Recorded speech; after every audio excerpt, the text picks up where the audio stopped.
Picture this. A man spends all day chasing a deer. He runs for hours. He is tired. He is sweating. Finally, he brings the deer back to his camp. Now here is the big question. Does anyone hand him money? Does anyone give him a coin? Does anyone say, "Good job, here's your pay"? The answer might shock you. Because the truth is stranger than you think. And it changes the way you see your own paycheck forever. We think pay is normal. We think a job means money. Work equals wage. That feels like a law of nature, like gravity, like the sun coming up. But it is not a law of nature. It is a human invention. And it is much, much younger than you think. For almost the entire story of our species, there was no money. No coins. No bills. No bank account. No payday. So if a man hunted all day, and a woman gathered fruit all day, and a child carried water all day, who paid them? Did they walk home with nothing? Let's find out. And I promise you, the real answer is more interesting than any paycheck. First, let's kill a myth. Many people think ancient life was a trade. You do this job, I give you that thing. Like a tiny shop in the woods. You hunt a rabbit, I give you a stone knife. That sounds neat. That sounds fair. That sounds like early money. But real evidence tells a very different story. Anthropologists studied groups who still lived the old way, deep in deserts and forests far from cities. Groups like the Hadza in Tanzania. Groups like the Jew/Hoansi in the Kalahari. And they found something odd. Something that broke the trade idea completely. When a hunter came home with meat, he did not sell it. He did not trade it piece by piece. He gave it away. All of it. To the whole camp. Old people. Children. Sick people. Even lazy people who did not hunt that day. Everyone got meat. Everyone ate. There was no cash register. There was no bill. There was no "you owe me." The meat was just shared. Like it belonged to everyone from the start. This is called a gift economy. And once you understand it, ancient life makes a lot more sense. In a gift economy, you do not work for pay. You work for your group. And your group takes care of you back. Not today. Not with a coin in your hand. But over time in 1,000 small ways. You get fed when you are hungry. You get help when you are hurt. You get shelter when it rains. You get watched over when you are old. It is not a trade. It is not a wage. It is something older and in some ways stronger. It is trust. Think about your own job for a second. You work. Your boss pays you. That is the whole deal. If your boss stops paying, you stop working. Simple. Cold. Clean. But ancient life did not work like that. There was no stop paying, so I stopped working. There was no way to even measure it like that. A hunter did not count his hours. Nobody clocked in. Nobody clocked out. Nobody said, "I did 8 hours today, where's my money?" Time itself was not counted the way we count it now. There was daylight and there was dark. There was hunger and there was full. There was hot season and there was cold season. That was the clock. Not minutes. Not hours. Not a wage per hour. So here is a wild thought. If nobody paid them, were ancient humans working for free their whole life? In a way, yes. But also in a much bigger way, no. Because they were not working for a boss. They were working for a family. A tribe. A group of people who would do the exact same thing for them tomorrow. The payment was not money. The payment was other people. Let that idea sit in your head for a second. No wage. No boss. No coin. And yet, somehow, everyone still ate. Everyone still had shelter. Everyone still got cared for. How? How did a system with zero money manage to keep everyone alive for hundreds of thousands of years? That is exactly where we are going next. Because the real answer is not about money at all. It is about something we have almost completely forgotten how to do in the modern world. So how did a world with zero money keep everyone alive? The answer is one word. Sharing. Not sharing like when your mom tells you to share your toys. Real sharing. Deep sharing. Sharing that was the actual rule of life. Sharing that you could not skip. Sharing that everyone expected, every single day. Let's go back to that hunter. He killed a big animal. In our world today, that meat is worth money. Real money. If you caught a whole deer today, you could sell the meat. You could make a profit. You could keep it all for your own family and lock the door. Ancient hunters could not do that. And it was not because they were too nice. It was because keeping it all to yourself was actually a bad plan. A dangerous plan. Here is why. Meat rots. Fast. There were no fridges. No freezers. No plastic bags. If one hunter kept a whole deer to himself, most of it would go bad before he could eat it all. It would just rot in the sun. Wasted. Gone. Useless. But if he shared it with the whole camp, something amazing happened. 20 people ate well that night. Nothing wasted. Everybody full. Everybody happy. And here is the smart part. The really smart part. Next week, when someone else caught a big animal, they would share it back with him. So instead of I eat my food, you eat your food, it became we all eat together all the time.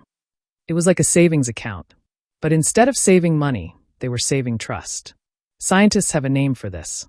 It is called risk pooling. It means many people share the risk of bad luck together, so no single person starves when their luck runs out. Think of it like this. Hunting was not a sure thing. Sometimes a hunter would try all day and catch nothing. Zero. Empty hands. If he only ate what he personally caught, some days he would eat a lot, and some days he would eat nothing at all. That is scary. That is not a safe way to live. But if everyone shared meat with everyone else, bad luck did not matter as much. If Hunter A caught nothing today, that was fine because Hunter B caught something and Hunter B shared it. Tomorrow, maybe Hunter B has a bad day and Hunter A has a good day and Hunter A shares back. Over many, many days, it evens out. Everyone eats. Nobody starves alone. The whole group becomes like one single body, feeding itself, instead of many small bodies, each fighting for food on their own. This is actually why sharing became such a deep human habit. It was not just kindness. It was survival math. Groups who shared lived. Groups who did not share often did not survive as well. So sharing got baked right into who we are deep down for hundreds of thousands of years. Now here is something that will really blow your mind. In many hunter-gatherer groups that scientists have studied, bragging about your own hunting was actually looked down on. If a hunter came back and said, "Look how amazing I am, look at this huge animal I killed," the group would often make fun of him. On purpose. This is called insulting the meat. Older hunters would look at a huge, perfect animal and say things like, this is nothing, it's too skinny, why did you even bring this back? Even when the animal was actually huge and perfect. Why would they do that? It sounds mean, but it was not mean at all. It was smart. It stopped a good hunter from feeling like he was better than everyone else. It stopped him from feeling like the group owed him something big just because he had a lucky day. It kept everyone equal. It kept everyone humble. It kept the sharing system fair and steady, instead of turning into a system where one strong hunter felt like a boss and everyone else felt like his workers. So no wage, no boss, and on top of that, no bragging allowed either. Ancient humans built a system where nobody got to feel like they were above the group. Not even the best hunter in the whole camp. Compare that to today. Today, if you work hard and earn more money than your coworkers, you might get a bigger house, a nicer car. People treat you differently. Money creates levels. Money creates better than and worse than. Ancient sharing systems were built to stop that from happening. On purpose. It was not an accident. It was one of the smartest social inventions in all of human history, and most people alive today have never even heard of it. But sharing meat is only one piece of the puzzle. Because food was not the only thing people needed. They also needed tools, shelter, safety, care when they were sick. And all of that worked on a totally different kind of payment. Not money, not meat, something even bigger. So sharing meat kept people fed. But life needs more than food. Life needs tools. Life needs shelter. Life needs someone to help you when you are sick or hurt. How did ancient humans pay for all of that, with no money at all? The answer is a strange word. Debt. But not the scary kind of debt you are thinking of. Today, debt feels bad. Debt means you owe a bank. Debt means late fees. Debt means stress at night. But ancient debt was not like that. Ancient debt was warm. Ancient debt was kind. Ancient debt was actually a good thing to have. Here is what I mean. Let's say a man makes a spear. A really good spear. Sharp. Strong. Perfectly balanced. His friend needs a spear like that, but does not have one. So the man gives his friend the spear. For free. No payment on the spot. But now something invisible happens. The friend feels like he owes the man something. Not money. Not a set price. Just a feeling. A feeling that says, one day I will help him back. Maybe next month, the man who gave the spear gets sick. Guess who shows up to help him? The friend who got the spear. He brings him food. He checks on his fire. He helps fix his hut. Nobody wrote this down anywhere. There was no bill. There was no contract. But everyone understood the deal. This is called a web of favors. Or, in simple words, a web of "I helped you, so someday you help me." And here's the wild part. In many old societies, people did not want to pay back a favor too fast. That sounds backward, right? If someone helps you, wouldn't you want to pay them back quickly and feel even? But no, paying back too fast was almost rude. Because paying back fast closes the deal. It ends the connection. It says, "We are even now, we don't need each other anymore." And ancient humans did not want that. They wanted to stay connected. They wanted many small debts running between many people, all the time, forever. Because those small debts were the glue holding the whole group together. Think about it like this. Money today lets you pay someone once, and then you are done. You buy a coffee, you pay, you walk away, you never have to see that person again. Clean. Fast. But cold. Ancient debt was the opposite. It was slow. It was messy. And it forced people to keep needing each other for their whole lives. This is honestly one of the biggest differences between ancient life and modern life. Money lets us be strangers. Debt of favors forced ancient people to stay close. Now let's talk about something even bigger. Care for the sick, the old, and the hurt. In our world, if you get very sick and cannot work, you might lose your job. You might lose your pay. Bills still show up in the mail even if you cannot walk. That is scary, and it happens to real people every single day. But scientists studying ancient bones found something amazing. They found skeletons of people who lived for years with badly broken bones, bones that had healed crooked, meaning someone fed them and protected them for months while they could not move. They found the bones of people who were blind, or missing an arm, or very old and weak, who still lived for many more years after they could no longer hunt or gather. How? If there was no wage and no job, and this person could not earn their food anymore, why did the group keep feeding them? Because in ancient life, being part of the group was the payment. You did not need to prove your worth every single day to deserve food. You belonged, and belonging was enough. This is completely different from a job. A job can fire you. A job can say, "You are hurt, you cannot work, goodbye." But a family, a tribe, a group of people who love you, does not fire you when you get hurt. They take care of you more. Ancient humans built their whole world around this idea. Nobody was let go for being weak. Nobody lost their spot in the group because they got old or sick. The group was not a company. The group was not a boss. The group was something closer to what we would now call a family, but bigger, stretching across every person in the camp. So really, there was no salary. But there was something you could argue was even stronger than a salary. A promise. A promise that said, "As long as you are one of us, you will not starve, and you will not be alone." No coins ever changed hands. No boss ever signed a check. And yet somehow this system fed people, healed people, and protected people for hundreds of thousands of years, long before the first coin was ever made anywhere on Earth. But eventually something did change. Something big. Something that ended this whole way of life forever. So for hundreds of thousands of years, there was no wage. No boss. No coin. Just sharing and debt and belonging. So what changed? What broke this old system apart forever? One word. Farming. About 12,000 years ago, something huge happened. Humans stopped only hunting and gathering. They started planting seeds. They started growing wheat. They started growing barley. They started keeping animals in one place instead of chasing them across the land. This sounds like a small change. It is not small at all. It is one of the biggest changes in all of human history. And it is the moment that quietly created the very first paycheck. Here is why. When you hunt an animal, you eat it fast or you share it fast because it rots. But when you grow grain, something strange happens. Grain does not rot quickly.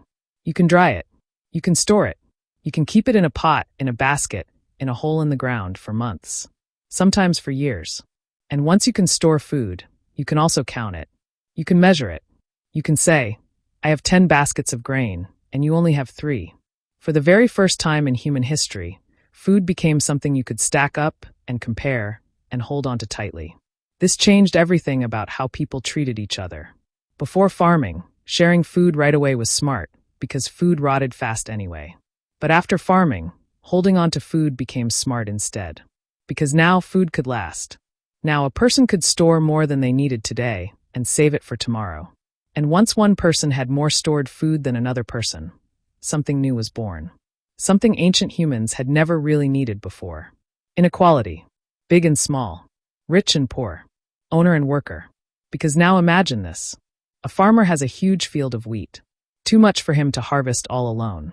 He needs help. So he asks another person to come work in his field. And in return, he says, "I will give you some of this grain for your work." Do you see it? That sentence right there. I will give you grain for your work. That is the first paycheck in human history. Not money yet. Not coins yet. But the exact same idea. Work equals payment. A boss and a worker. A job and a wage. This never really existed before farming, not like this. In hunting and gathering groups, sharing was just normal. Automatic. Nobody negotiated it. Nobody said, "I will only feed you if you work for me today." But once farming created stored-up piles of food, one person could suddenly control that pile and decide who eats and who works for it. This is the exact moment the old gift economy started to crack. Slowly, over thousands of years, farming spread across the world. Villages formed. Villages turned into towns. Towns turned into cities. And the more people lived together in one place, the harder it became to just share everything with everyone, the old hunter-gatherer way. When you know every single person in your camp, sharing feels natural and easy. But when thousands of strangers live in the same city, you cannot know them all. You cannot trust them all the same way. Sharing with a stranger does not feel the same as sharing with your own family. So people needed a new tool. A tool that could work even between total strangers who did not know each other or trust each other yet. That tool was money. The very first money was not coins. It was not paper. In some places, it was grain itself, counted out in clay containers. In other places, it was shells. In other places, it was cattle. All of these were just different ways of answering the exact same question. How much work did you do, and how much food or goods do you deserve back? This question never even needed to be asked for almost the entire history of our species. But once farming created stored wealth, and stored wealth created strangers working for other strangers, this question suddenly needed an answer every single day. And that answer became the very root of every paycheck that has ever existed since. Every coin, every dollar, every bank transfer landing in your account right now. All of it traces back to one simple moment. A farmer with too much wheat, and a hungry person willing to work for a share of it. So no, ancient humans, the real ancient humans, the hunters and the gatherers, never got a salary after work. Not one single coin. But their children's children's children, the first farmers, the first people to grow food in one place and store it up. They invented something the hunters never needed. They invented the very first payday in human history. So the first payday was born. A farmer with too much wheat, and a worker willing to trade his labor for a share of it. But this first payday looked nothing like your payday today. It was slow. It was messy. And honestly, it was a little bit strange. Let's picture it. A farmer in an early village, maybe in a place we now call Mesopotamia, thousands of years ago. He has a big field. He needs helpers to plant it, water it, and harvest it. So he tells his neighbors, "Work for me during the harvest, and I will give you grain." But here is the catch. He does not hand them grain right away, every single hour like a modern paycheck. Work happened first. All season long. Planting. Watering. Weeding under a hot sun. Only at the very end, at harvest time, did the farmer finally divide up the grain and hand it out. This is actually where the very idea of getting paid later for work done earlier was born. Before farming, in the hunting and gathering world, you ate the same day you worked. You hunted in the morning, you ate that same night. Payment and work happened almost together, right away. But farming stretched that gap out. Now, a person could work for months and only get paid once at the end at harvest. This is the very beginning of something we still deal with today. Waiting for payday. Working now and getting paid later. That gap, that waiting period, was invented by farming, and honestly, we have never fully escaped it since. As villages grew into cities, and cities grew into early kingdoms, record-keeping became a huge problem. If 100 workers helped bring in the harvest, how do you remember who worked, and for how many days, and how much grain each person deserves? You cannot just remember all of that in your head. So people in ancient Mesopotamia did something incredible. They invented writing. Yes, really. Some of the very first writing ever found on Earth, pressed into wet clay tablets around 5,000 years ago, was not poetry, and it was not stories, and it was not prayers. It was math. It was record-keeping. It was literally lists of workers, how many days they worked, and how much grain, oil, or beer they were owed in return. Beer, by the way, was actually a common form of payment in ancient times. Workers building temples and other huge projects were sometimes paid partly in bread and partly in beer every single day as part of their wage. Writing itself, one of the greatest inventions in all of human history, may have been born mostly as a tool to keep track of paydays. Let that sink in for a moment. Your paycheck today, sitting quietly in your bank app, is the great-great-great-grandchild of clay tablets recording grain and beer, owed to tired workers thousands of years ago. Over time, grain and beer turned into metal, silver, gold, coins stamped with faces of kings. Coins turned into paper money. Paper money turned into bank accounts. Bank accounts turned into the little number you check on your phone screen right now. But underneath all of that shiny modern technology, the basic idea has never actually changed. Work happens first. Payment happens later. And somebody somewhere has to keep track of exactly how much you are owed. So let's go back to the very start of this video. A man hunting a deer, running for hours under a hot sun, bringing meat home to his camp. He never got a coin. He never got a bill. He never checked a bank app. And yet somehow he was never poor, and he was never forgotten because his whole group was his safety net, his health care, and his retirement plan all rolled into one. Then farming came. Storage came.